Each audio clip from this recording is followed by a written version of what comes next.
Your salary has been credited. বন্ধুরা, ফোনে এই নোটিফিকেশনটা দেখলেই কি ভীষণ আনন্দ লাগে, তাই না?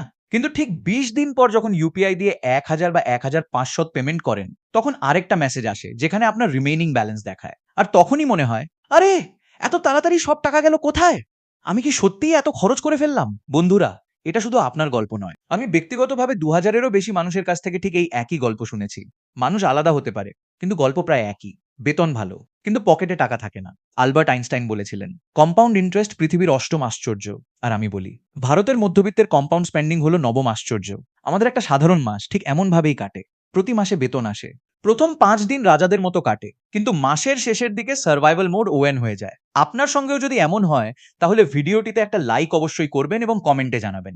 এই চক্রটা প্রতি মাসেই চলতে থাকে, আর আমরা দোষ দিই ইনফ্লেশনকে, গভর্নমেন্টকে, কোম্পানিকে। কিন্তু আসল সমস্যা সিস্টেমে নয়, আসল সমস্যা আমাদের নিজের মানি ম্যানেজমেন্ট সিস্টেমে। ওয়ারেন বাফেট বলেছিলেন, খরচ করার পরে যা বেঁচে যায় সেটা সঞ্চয় করো না, বরং সঞ্চয় করার পরে যা বেঁচে থাকবে সেটা খরচ করো। আপনার কি মনে হয় বর্তমান বেতন বা আয় দিয়ে আপনি জীবনের বড় বড় লক্ষ্যগুলো, নিজের গাড়ি, নিজের বাড়ি, ড্রিম ভেকেশন না এমনকি ফাইন্যান্সিয়াল ইন্ডিপেন্ডেন্স অর্জন করতে পারবেন না? যদি আপনার উত্তর হ্যাঁ হয়, তাহলে আজকের ভিডিও আপনার জন্য একটা আই ওপেনার হতে চলেছে। আজকের ভিডিওতে আমরা জানবো একটি বুলেট প্রুফ ৩S ট্যাপ স্যালারি রুটিন, যা অটোমেটিক ভাবে আপনার টাকা সেভ করবে। হ্যাপি স্পেন্ডিং এর সিক্রেট ফর্মুলা ইনভেস্টমেন্ট অটোমেশনের কমপ্লিট স্ট্র্যাটেজি। আর যাদের আয় অনিয়মিত, অর্থাৎ ফ্রিল্যান্সার্স, তাদের জন্য কিছু স্পেশাল টিপস। নমস্কার বন্ধুরা, আমি সঞ্জয় কথুরিয়া, সিএফএ। আমি একজন বিজনেস, ফাইন্যান্স ও প্যাসিভ ইনকাম কোচ এবং প্রফিটস ফার্স্ট এর ফাউন্ডার। আজ আবার নিয়ে এসেছি দারুণ একটি ভিডিও, যেখানে আমরা আলোচনা করব আপনার স্যালারি বা ইনকাম যখনই আসে, তখন এমন কি রুটিন ফলো করবেন যাতে মাসের শেষে আপনার কাছে টাকা বেঁচে থাকে এবং আপনি আপনার জীবনের সব ফাইন্যান্সিয়াল গোল অর্জন করতে পারেন। কিন্তু সেটা বোঝার আগে আমাদের বুঝতে হবে আমাদের পকেটে ছিদ্রটা কোথায়, যেখান দিয়ে টাকা ধীরে ধীরে বেরিয়ে যাচ্ছে। ধরুন, শ্রেয়া হায়দ্রাবাদের একজন বিজনেস অ্যানালিস্ট। তার বার্ষিক প্যাকেজ ৮ লাখ। প্রতিদিন সকালে অফিসে যাওয়ার আগে সে স্টারবাক্স থেকে ২৫০ টাকার কফি খায়, কারণ অফিসের কফি তার একদম ভালো লাগে না। দুপুরে অফিসের খাবার ভালো না লাগলে সে জোম্যাটো থেকে ৩২০ টাকার খাবার অর্ডার করে, কারণ ডাল ভাত তো খুব বোরিং। সন্ধ্যায় ১৫০ টাকার স্ন্যাক্স, আর উইকেন্ডে বন্ধুদের সঙ্গে বেরোলে ২০০০ থেকে ৩০০০ তো উড়েই যায়। একদিন তার এক বন্ধু তাকে হিসাব করে দেখাল, শুধু কফিতেই সে বছরে ৬৬,০০০ টাকা খরচ করে। লাঞ্চ, স্ন্যাক্স আর উইকেন্ড আউটিং মিলিয়ে তার বাইরের খাবারের খরচ বছরে ১,৮০,০০০ টাকারও বেশি। শ্রেয়া অবাক হয়ে গেল। সে বলল, আমি তো সেভিংসের থেকেও বেশি টাকা শুধু খাওয়ার পেছনেই খরচ করে ফেলছি। এটাই হলো ভারতীয় মধ্যবিত্তের লিকি বাকেট প্রবলেম। আমাদের ব্রেন বিপদ চিনতে খুবই দক্ষ। যেমন সামনে অ্যাক্সিডেন্ট হলে সঙ্গে সঙ্গে ব্রেক কষে সাপ দেখলে দৌড়ে পালায়, কিন্তু প্রতিদিনের ছোট ছোট খরচগুলোকে ব্রেন গুরুত্বই দেয় না, কারণ সেগুলোকে সে ইমিডিয়েট থ্রেট হিসেবে দেখে না। এটাকেই বলা হয় death by a thousand cuts. ভারতের প্রেক্ষাপটে টাকা মূলত ৩টি জায়গায় নষ্ট হয়। প্রথম, কনভিনিয়েন্সের নামে। অটোর বদলে উবার, বাড়ির রান্নার বদলে অনলাইন ফুড, লোকাল দোকানের বদলে ব্লিঙ্কিট বা জ্যাপটো। এগুলো মিলিয়ে মাসে অতিরিক্ত ১৫,০০০, ৩০,০০০ পর্যন্ত খরচ হয়ে যায়। আপনারও যদি এমন হয়, তাহলে কমেন্টে অবশ্যই জানাবেন।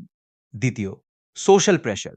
অফিসের সহকর্মীদের সঙ্গে ফ্যান্সি রেস্টুরেন্ট, বার্থডেতে দামি গিফট, ফেস্টিভ্যালে নতুন জামা কাপড়। শুধু এই ভেবে লোক কি বলবে, এগুলোর প্রভাবও মাসে প্রায় ৮,০০০, ১৫,০০০। তৃতীয়, ইমোশনাল শপিং। মন খারাপ, কিছু সেলিব্রেট করতে ইচ্ছা করছে, অথবা একঘেয়ে লাগছে, অ্যামাজন খুললেন আর কিছু না কিছু অর্ডার করে ফেললেন। এভাবেও মাসে ৫,০০০, ১২,০০০ খরচ হয়ে যায়। এর সঙ্গে যোগ করুন Netflix, Amazon prime, gym membership, যেগুলো হয়তো ব্যবহারই করছেন না, তবুও মাসে ৩,০০০, ৫,০০০ টাকা কেটে যাচ্ছে। সব মিলিয়ে শ্রেয়ার মতো অনেক মানুষ প্রতি মাসে ৩১,০০০ থেকে ৫৭,০০০ শুধুমাত্র ছোট ছোট অপ্রয়োজনীয় খরচে উড়িয়ে দেন, যা অনেক মানুষের পুরো মাসের বেতনের সমান। যদি এই টাকার অপচয় বন্ধ করে নিয়মিত ইনভেস্টমেন্ট করা যায়, তাহলে মাত্র ২০ বছরেই ১-২ কোটির কর্পাস তৈরি করা সম্ভব। কিন্তু সমস্যা হলো, ট্রেডিশনাল বাজেটিং পুরোপুরি উইল পাওয়ারের ওপর নির্ভর করে, আর উইল পাওয়ারেরও একটা সীমা আছে। তার উপর ভারতীয়দের একটা সাধারণ মানসিকতা হলো, এত কন্ট্রোল কেন ভাই, জীবনটা এনজয় করার জন্য। এখন নিশ্চয়ই বলবেন, সমস্যা তো বুঝলাম, এবার সমাধানটা বলুন। এর সমাধান হলো স্মার্ট অটোমেশন। এমন কিছু টুলস এবং সিস্টেমস যেগুলো আপনার প্রতিদিনের কোনো অতিরিক্ত পরিশ্রম ছাড়াই নিজে থেকেই সেভিং এবং ইনভেস্টিং করে দেবে, যাতে টাকা বাঁচানো ডিসিপ্লিনের ওপর নয়, ডিজাইনের ওপর নির্ভর করে। এবার আমরা বুঝবো 4 অ্যাকাউন্ট সিম্পলিফাইড আর্কিটেকচার। বন্ধুরা, নিয়মটা খুবই সহজ। পে ইয়োরসেলফ ফার্স্ট, অর্থাৎ খরচের আগে সঞ্চয়কে অগ্রাধিকার দিন। অনেকেই 7টি অ্যাকাউন্টের জটিল সিস্টেম ব্যবহার করেন, যা বেশিরভাগ মানুষের জন্য খুবই বিভ্রান্তিকর। তাই আমি আপনাদের ভারতীয় ব্যাংকিং অভ্যাস অনুযায়ী 4টি অ্যাকাউন্টের একটি সহজ সিস্টেম বলছি। Account 1, central command primary salary account, এটাই আপনার প্রধান স্যালারি অ্যাকাউন্ট। সাধারণত স্যালারি অ্যাকাউন্ট বড় বড় ব্যাংকে খোলা হয়, যেমন SBI, HDFC bank, ICICI bank, Axis bank, এবং বেশিরভাগ ক্ষেত্রেই এগুলো জিরো ব্যালেন্স অ্যাকাউন্ট হয়, অর্থাৎ এখানে ন্যূনতম ব্যালেন্স রাখার প্রয়োজন হয় না। এই অ্যাকাউন্টটিকে আপনার ডিস্ট্রিবিউশন সেন্টার হিসেবে ভাবুন। যেমন একটি বড় ওয়্যারহাউস থেকে বিভিন্ন দোকানে মাল পাঠানো হয়, ঠিক তেমনি আপনার বেতন প্রথমে এই অ্যাকাউন্টে আসবে, তারপর এখান থেকে বিভিন্ন উদ্দেশ্যে আলাদা আলাদা অ্যাকাউন্টে টাকা চলে যাবে। Account 2, security vault. এটি আপনার এমার্জেন্সি ফান্ড এবং ফাইন্যান্সিয়াল গোলস এর জন্য। এখানে এমন একটি হাই ইল্ড সেভিংস অ্যাকাউন্ট ব্যবহার করুন যেখানে তুলনামূলক বেশি সুদ পাওয়া যায়। এই অ্যাকাউন্টকে আবার 2 ভাগে ভাগ করুন। 60, এমার্জেন্সি ফান্ড। এই অংশে ধীরে ধীরে আপনার 6 মাসের প্রয়োজনীয় খরচের সমান টাকা জমা হবে। আর 40, গোল বেসড সেভিংস। এখানে আপনি ভবিষ্যতের লক্ষ্যগুলোর জন্য টাকা জমাবেন, যেমন ভেকেশন, নতুন গ্যাজেট, বিয়ে বাড়ির ডাউন পেমেন্ট, অথবা অন্য যে কোনো বড় ফাইন্যান্সিয়াল গোল। এর পিছনে একটি সাইকোলজিক্যাল কারণও আছে। যখন একই অ্যাকাউন্টে এমার্জেন্সি ফান্ড এবং গোল সেভিংস একসঙ্গে দেখা যায়, তখন সঞ্চয় করার মোটিভেশন অনেক বেশি থাকে। কিন্তু গোল বেস সেভিংস এর জন্য ট্র্যাডিশনাল ইনভেস্টমেন্ট অপশনসে হয় রিস্ক বেশি থাকে, অথবা রিটার্নস কম থাকে। ইনভেস্টমেন্টের দুনিয়ায় মূলত দুটি অ্যাসেট ক্লাস রয়েছে, ডেপ্ট এবং অ্যাকুইটি। অ্যাকুইটিতে রিস্ক তুলনামূলক বেশি, কিন্তু এমন একটি ইনভেস্টমেন্ট অপশন রয়েছে যেখানে অ্যাকুইটিরও তুলনায় রিস্ক কম, আবার সাধারণ ডেপ্ট ইনভেস্টমেন্টের তুলনায় রিটার্নস বেশি। এগুলোকেই বলা হয় কর্পোরেট বন্ডস। যখন আপনি নিজের স্যালারি ম্যানেজমেন্ট সিস্টেম তৈরি করছেন, ঠিক তখনই কর্পোরেট বন্ডে বিনিয়োগ শুরু করার। ধরুন আপনি 1 লাখ ফিক্সড ডিপোজিট এফডিএ রাখলেন। যদি 6 সুদ পান, তাহলে বছরে পাবেন 6,000 ইন্টারেস্ট। কিন্তু একই 1 লাখ যদি 10 রিটার্ন দেওয়া কোনো কর্পোরেট বন্ডে বিনিয়োগ করেন, তাহলে বছরে পাবেন 10,000 ইন্টারেস্ট, অর্থাৎ অতিরিক্ত 4,000। এটা শুধু 4 বেশি নয়, বরং আপনার ইন্টারেস্ট ইনকাম প্রায় 67 বেশি। সবচেয়ে ভালো বিষয় হলো, মাত্র 10,000 দিয়েই ইনভেস্টমেন্ট শুরু করা যায়, এবং অনেক বন্ডে ইন্টারেস্ট প্রতি মাসে আপনার অ্যাকাউন্টে ক্রেডিট হয়। এছাড়া আপনার টাকা দীর্ঘদিন লক করে রাখতেও হয় না। উইন্ড ওয়েলথের অনেক বন্ডের মেয়াদ 3 মাস থেকে 12 মাস, যা তাদের জন্য একদম উপযুক্ত যারা ফ্লেক্সিবিলিটি চান এবং ধীরে ধীরে কর্পোরেট বন্ড ইনভেস্টমেন্ট বুঝে নিতে চান। যদি হঠাৎ আপনার লিকুইডিটি এর প্রয়োজন হয়, তাহলে প্ল্যাটফর্মে বন্ড বিক্রি করে টাকা অ্যাকাউন্টে ফিরিয়ে নেওয়ার সুযোগও থাকে। বর্তমান মার্কেট পরিস্থিতিতে রিপো রেট কমে যেতে পারে, তাই তুলনামূলক বেশি রিটার্ন এখনই লক করে নেওয়া যুক্তিযুক্ত হতে পারে। নাম্বার 3, ইনভেস্টমেন্ট এঞ্জিনে। হ্যাঁ, এই অ্যাকাউন্টটি শুধুমাত্র এসআইপি এবং লাম্পসাম ইনভেস্টমেন্টের জন্য ব্যবহার হবে। এটি এমন একটি ডেডিকেটেড ইনভেস্টমেন্ট অ্যাকাউন্ট যা শুধুমাত্র ওয়েলথ বিল্ডিং এর উদ্দেশ্যে ব্যবহার করা হবে। এই অ্যাকাউন্টটি আপনার এএমসি অথবা ব্রোকারের সঙ্গে লিঙ্ক করে দিন। আপনি যে কোনো প্ল্যাটফর্ম ব্যবহার করতে পারেন, যেমন জেরোধা, গ্রভনে Angel One, Motilal Oswal, Paytm Money, অথবা আপনার পছন্দের অন্য কোনো ইনভেস্টমেন্ট প্ল্যাটফর্ম। এরপর আপনার মাসিক এসআইপি গুলো অটো ডেবিট করে দিন, আর বোনাস বা অতিরিক্ত ইনকাম এলেই তার লাম্পসাম ইনভেস্টমেন্ট হিসেবে এই অ্যাকাউন্টে বিনিয়োগ করুন। একটি বিষয় সবসময় মনে রাখবেন, এই অ্যাকাউন্টের টাকা কখনোই দৈনন্দিন খরচের জন্য ব্যবহার করবেন না। Account number 4, expense management account. এখন আসি চতুর্থ অ্যাকাউন্টে। এটি হলো আপনার এক্সপেন্স ম্যানেজমেন্ট অ্যাকাউন্ট। বন্ধুরা, ইউপিআই আজকাল খরচ করার সবচেয়ে বড় মাধ্যম। অনেকেই ভুল করে নিজেদের মূল স্যালারি অ্যাকাউন্টের সঙ্গে ইউপিআই লিঙ্ক করে দেন, তারপর মাসের শেষে বলেন, বেতন তো কোথায় শেষ হয়ে গেল, বুঝতেই পারলাম না। তাই আপনাকে যা করতে হবে, ইউপিআই এর জন্য একটি আলাদা ব্যাংক অ্যাকাউন্ট খুলুন। এই অ্যাকাউন্ট থেকেই আপনার সমস্ত রিকারিং বিলস অটো ডেবিট হবে, যেমন electricity bill, gas bill, internet ও mobile recharge, DTH, insurance premium এবং অন্যান্য নিয়মিত বিল। এছাড়া প্রতিদিনের খরচের জন্য চাইলে ক্রেডিট কার্ড ব্যবহার করতে পারেন, তবে শর্ত একটাই, প্রতি মাসের শেষে ক্রেডিট কার্ডের সম্পূর্ণ বিল ফুল পেমেন্ট এই এক্সপেন্স অ্যাকাউন্ট থেকেই পরিশোধ করবেন।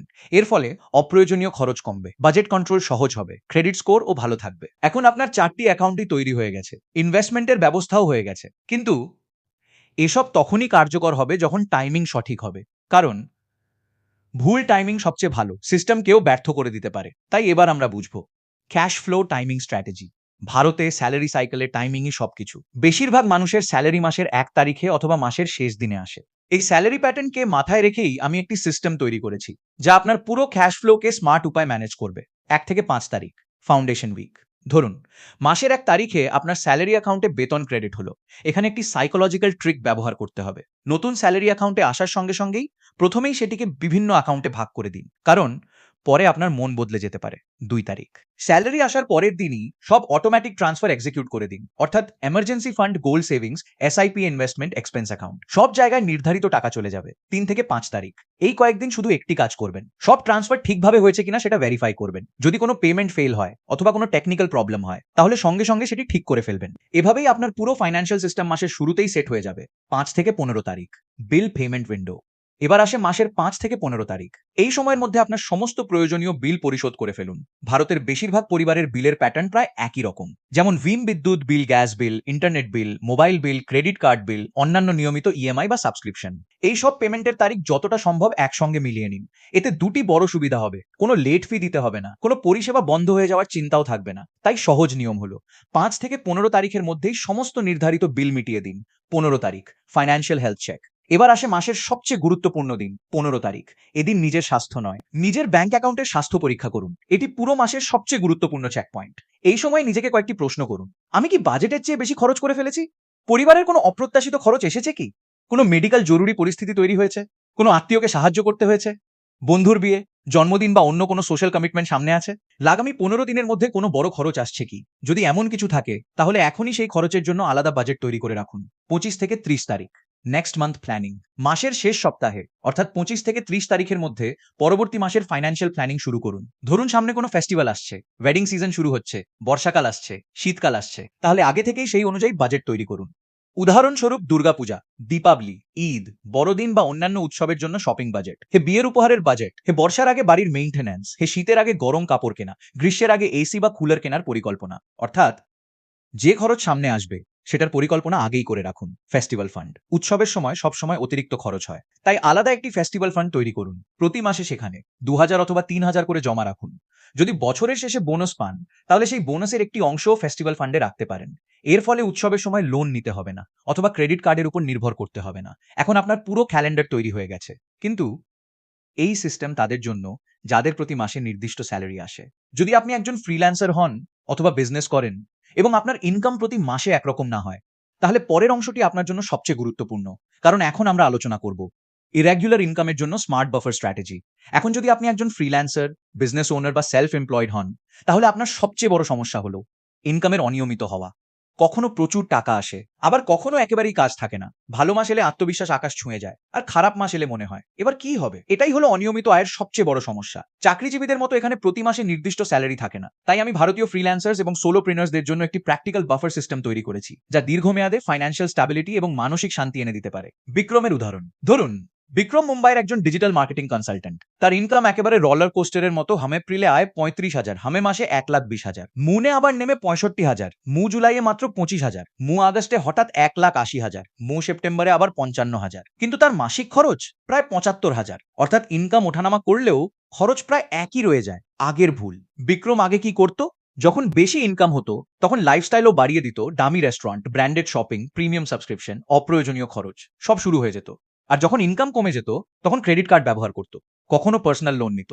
ফলে ধীরে ধীরে ডেট ট্র্যাপের মধ্যে আটকে গেল। Smart buffer strategy. এরপর বিক্রম আমার বাফার স্ট্র্যাটেজি ফলো করলো। প্রথমে সে গত 12 মাসের ইনকাম অ্যানালিসিস করলো, তারপর নিজের একটি বাস্তবসম্মত অ্যাভারেজ মান্থলি ইনকাম বের করলো। প্ল্যানিং করার সময় সে ওয়ার্স্ট কেস সিনারিও হিসেবে অ্যাভারেজের প্রায় 60 ধরলো, আর বেস্ট কেস হিসেবে 150 পর্যন্ত ধরলো। এর ফলে তার ফাইন্যান্সিয়াল প্ল্যানিং অনেক বেশি নিরাপদ হয়ে গেল। Income management protocol. ধরুন যে মাসে ইনকাম 1,20,000 বা তার বেশি, তখন 75,000 house hold expenses, 30,000 buffer fund, 10,000 business reinvestment, বাকি টাকা পার্সোনাল স্পেন্ডিং বা এক্সট্রা সেভিংস। যখন ইনকাম 70,000 থেকে 1,20,000 মধ্যে থাকে, তখন হাউস হোল্ড এক্সপেন্সেস একই থাকবে, তবে বাফার ফান্ডে কম টাকা যাবে। আর যখন ইনকাম 70,000 নিচে নেমে যায়, তখন বাফার ফান্ড থেকে টাকা তুলে হাউস হোল্ড এক্সপেন্সেস চালানো হবে। অর্থাৎ খারাপ মাসে আপনার জীবনযাত্রা বদলাবে না। ফলাফল মাত্র 15 মাসের মধ্যে লেবাফার অ্যাকাউন্টে জমা হলো 6.8 লাখ, ইনভেস্টমেন্ট পোর্টফোলিও হলো 8.5 লাখ, প্রতি মাসে প্যাসিভ ইনকাম শুরু হলো প্রায় 3,000। বিজনেস গ্রোথ আগের তুলনায় অনেক ভালো হলো। আর সবচেয়ে বড় কথা, ফাইন্যান্সিয়াল স্ট্রেস প্রায় শূন্যে নেমে এলো। যদি আপনার ইনকামও অনিয়মিত হয়, তাহলে এই বাফার স্ট্র্যাটেজি অবশ্যই ফলো করুন। এটি দীর্ঘমেয়াদে ফাইন্যান্সিয়াল স্ট্যাবিলিটি তৈরি করতে সাহায্য করবে। আপনারও যদি ইনকাম রেগুলার না হয়, তাহলে কমেন্ট সেকশনে অবশ্যই লিখুন। আর এই অংশটি যদি আপনার কাজে লাগে, তাহলে ভিডিওতে একটি লাইক দিতে ভুলবেন না। বন্ধুরা, এই পুরো সিস্টেমটা যদি আপনি সত্যিই বাস্তবে প্রয়োগ করেন, তাহলে ধীরে ধীরে আপনার ফাইন্যান্সিয়াল লাইফ সম্পূর্ণ বদলে যেতে পারে। এটি বিশেষভাবে ভারতীয় পরিবারের কথা মাথায় রেখে তৈরি করা হয়েছে। এটি বাস্তবসম্মত, ব্যবহারিক এবং দীর্ঘমেয়াদে সম্পদ ওয়েলথ তৈরির জন্য টেকসই একটি ব্যবস্থা। এই সিস্টেম ফলো করার আগে হয়তো আপনার অবস্থাটা এমন ভালো স্যালারি থাকা সত্ত্বেও মাসের শেষে নিজেকে নিঃস্ব মনে হয়। খরচের বেশিরভাগ সিদ্ধান্ত হঠাৎ করে নেওয়া হয়। ক্রেডিট কার্ডের ঋণ বাড়তেই থাকে। পরিবারের আর্থিক চাপ সব সময় মাথায় থাকে। উৎসব এলেই বাড়তি দুশ্চিন্তা শুরু হয়। কোনো এমার্জেন্সি ফান্ড নেই, নিয়মিত ইনভেস্টমেন্ট নেই। ট্যাক্স সেভিং নিয়ে শেষ মুহূর্তে দৌড়াদৌড়ি করতে হয়। কিন্তু এই সিস্টেম ফলো করার পরে আপনি পাবেন একটি শান্ত ও সুশৃঙ্খল ফাইন্যান্সিয়াল সিস্টেম। প্রতিটি টাকার নির্দিষ্ট উদ্দেশ্য থাকবে। লক্ষ্যভিত্তিক গোল বেসড সেভিং ও ইনভেস্টিং হবে। ক্রেডিট কার্ড সঠিকভাবে ব্যবহার করলে রিওয়ার্ড পয়েন্টসও পাবেন। পরিবারও ফাইন্যান্সিয়াল সিকিউরিটি অনুভব করবে। উৎসবের সময় ধার বা লোন নেওয়ার দরকার হবে না। শক্তিশালী এমার্জেন্সি ফান্ড তৈরি হবে। নিয়মিত ওয়েলথ ক্রিয়েশন হবে। ট্যাক্স প্ল্যানিং অনেক সহজ হয়ে যাবে। নিজের সাকসেস টাইমলাইন তৈরি করুন। আপনার ফাইন্যান্সিয়াল জার্নির জন্য একটি পরিষ্কার রোড ম্যাপ তৈরি করুন। প্রথম 1-2 বছরের লক্ষ্য 2-3 লাখের এমার্জেন্সি ফান্ড তৈরি করা, 1-2 লাখের ইনভেস্টমেন্ট পোর্টফোলিও গড়ে তোলা, যতটা সম্ভব সমস্ত ছোটখাটো ঋণ লোন শেষ করা। 3-5 বছরের লক্ষ্য এমার্জেন্সি ফান্ড বাড়িয়ে 5-8 লাখ করা, ইনভেস্টমেন্ট পোর্টফোলিও 8-15 লাখে নিয়ে যাওয়া, ক্রেডিট স্কোর 750-এর উপরে তোলা। 5 বছরের পর এমার্জেন্সি ফান্ড পুরোপুরি প্রস্তুত। 25 লাখ বা তার বেশি ইনভেস্টমেন্ট কর্পাস, নিজের গাড়ি কেনা, নিজের বাড়ির ডাউন পেমেন্ট বা বাড়ি কেনার প্রস্তুতি, ড্রিম ভেকেশন, এবং ধীরে ধীরে ফাইন্যান্সিয়াল ইন্ডিপেন্ডেন্সের পথে এগিয়ে যাওয়া। সবশেষে একটা কথা মনে রাখবেন, যে পরিবার নিজের স্যালারিকে সঠিকভাবে নিয়ন্ত্রণ করতে শেখে, সেই পরিবারই নিজের ভবিষ্যৎ নিয়ন্ত্রণ করতে পারে। টাকা উপার্জন করা একটি স্কিল, টাকা সঠিকভাবে বাঁচিয়ে রাখা একটি আর্ট, আর সেই টাকাকে কম্পাউন্ড করে বড় সম্পদে পরিণত করা একটি সায়েন্স। এই 3টি জিনিস যদি আপনি আয়ত্ত করতে পারেন, তাহলে ফাইন্যান্সিয়াল ফ্রিডম অর্জনের সম্ভাবনা অনেক বেড়ে যাবে। যদি আপনার মনে হয় এই ভিডিও আপনার ফাইন্যান্সিয়াল লাইফ বদলে দিতে পারে, তাহলে ভিডিওটি লাইক করুন। এখনো যদি চ্যানেল সাবস্ক্রাইব না করে থাকেন, তাহলে অবশ্যই সাবস্ক্রাইব করুন, কারণ এখনো পর্যন্ত মাত্র 22 দর্শক চ্যানেল সাবস্ক্রাইব করেছেন। কমেন্ট সেকশনে লিখে জানান আপনার সবচেয়ে বড় ফাইন্যান্সিয়াল চ্যালেঞ্জ কি। সেই বিষয়ে আমি পরবর্তী ভিডিও বানানোর চেষ্টা করব।